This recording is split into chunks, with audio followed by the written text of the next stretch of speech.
I just played one of the most beautiful games ever made on planet Earth. In case you're unaware, I've been going on the grind lately when it comes to playing games live on my channel. If you ever want to stop by, I play pretty much almost every day. Stop on by if you want to become a fucking legend in your own household. But today I want to go ahead and give my review on NieR Replicant. Now, I don't do reviews very often. I'm starting to probably bring this back a bit. I'm going to do probably every game I play, maybe just specifically the major ones. And every so often, I'll probably do some other medium of review, like maybe an anime that I like. So that's probably what we're going to be doing every so often now. That way I have some variety here. It's not just a bunch of stories or my talking. I'm kind of just doing multi-purpose stuff. So let me get into this. The story of NieR is probably one of the greatest storytelling games I've ever experienced. Now, this game is not for everyone. It's pretty standard cookie cutter stuff. The combat is pretty basic. You walk around, defeat shades, and that's how you level up. That's how you get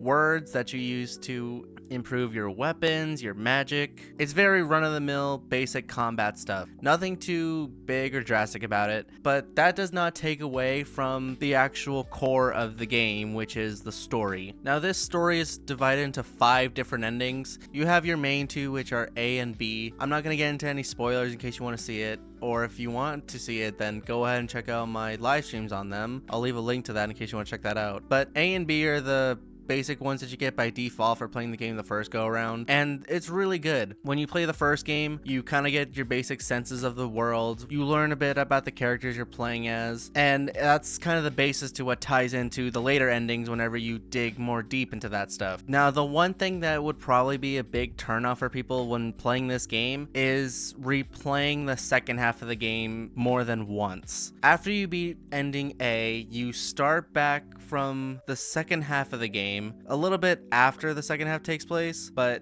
you start from a certain point and then you do the same few bosses in order to get to the ending, and that leads to the second ending. It mainly tells one story, and then after each ending it builds on that by showing stuff that you didn't see the first time, adding some different elements that impact the story even more, and I think that's something this game does really well. I like when games do that. It adds more depth into these characters, even some of the enemies that you fight, and it makes you question who's really the good person and who's the bad person. It's really unique. I love the way this game does this.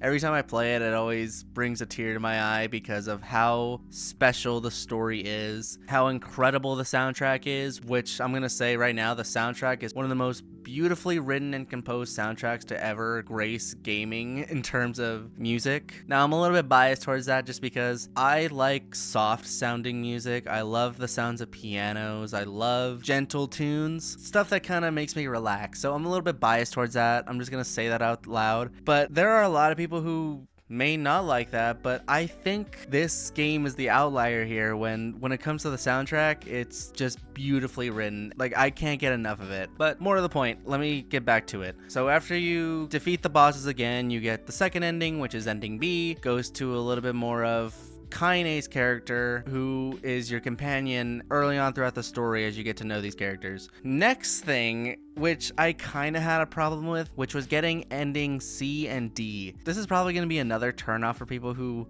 want to play this game, but in order to get ending C and D, you have to get every single weapon in this game. Now, some of these weapons you can buy in the shops. You have to do side quests in order to get money. There's no other way around that. And some of the weapons are locked behind certain content that you unlocked after playing ending A as well as ending B. And you have to do specific quests for some of these items. So it's a lot of replaying. It's a lot of going back and forth from different areas. And thankfully, this game is not a very big map. You have to like run a little bit to go to some places, but they at least incorporate fast travel into there, which I'm really happy about. Some of the other places are going to the very ends of it and then running back. It's a little tedious sometimes, so take that with a grain of salt. However, I will say that when you do that and you finish ending D and move on to ending E, I think the payout is way worth it for what you have to go through. It can be a little challenging at times. It took me almost 25 hours to finish the game completely with all the weapons and all the endings. And that was me skipping some of the cutscenes after I watched them the first time. But after the third go around, the cutscenes stay the same, so you can just skip those after you go through them once. But ending E is a very great ending to this game. Like I said, I won't get into spoilers, but when you get to ending E, and you haven't played NieR Automata, or you have played NieR Automata, it ties into that game so well. It shows the connection to those two games, and when you start to play those games again, it comes full circle. You kind of get a better understanding of the whole world and the mechanics of what goes on in the game. So I think they really did a good job with this game. It is a remake, so obviously the game is pretty old. It's not as flashy as some of the newer games you see today, but it's still a very good story. It's very heart-wrenching.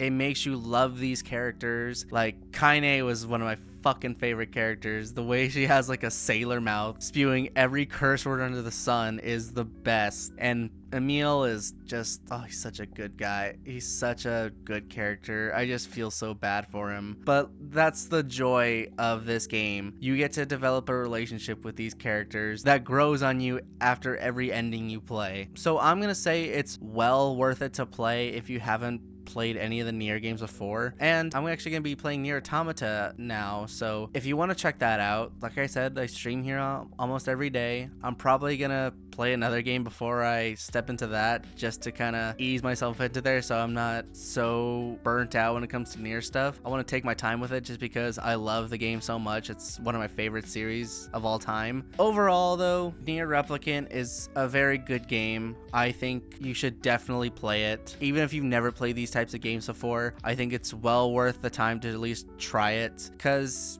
I was shocked the first time I played it. I did not know what I was expecting, and I was left amazed and satisfied with what I got. So yes, I would definitely say this is a great game and you should go play it. But that's pretty much it for me. I wanted to talk about this game. Like I said, I'm probably going to do reviews now for all the other major games that I play. I'm not going to do every game, but I want to at least highlight the big ones and make a series out of this, and maybe do some other things like shows, potentially movies. I don't know yet. I haven't been to the movies in a while, so I'll think about that. But let me know what y'all think. If you like this game, let me know. That's pretty much it for me. Thank you for watching. Hope y'all enjoyed. I'll talk to y'all later.